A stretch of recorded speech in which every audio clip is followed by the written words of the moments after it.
ಗಮನಿಸಿದಿರಲ್ಲ ನೀವು?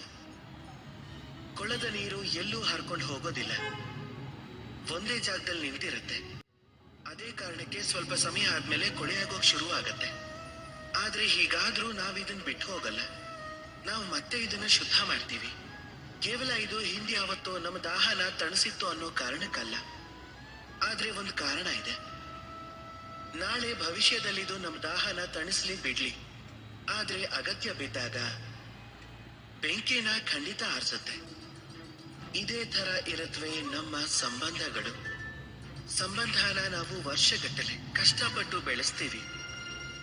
ಅದು ಸಮಯ ಬಂದಾಗ ಸಹಾಯಕ್ಕೆ ಬಂದೇ ಬರುತ್ತೆ, ಒಂದಲ್ಲ ಒಂದು ರೂಪದಲ್ಲಿ.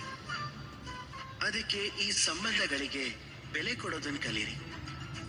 ಸಂಬಂಧಗಳನ್ನ ಜೊತೆಲೆ ಉಳಿಸ್ಕೊಳ್ಳೋದನ್ನ ಕಲೀರಿ. ಈ ಸಂಬಂಧಗಳನ್ನ ಮಾತಿಗೂ ಮುರಿಯೋ ಕೆಲ್ಸನ ಮಾಡಬೇಡಿ. ರಾಧೇ ರಾಧೇ.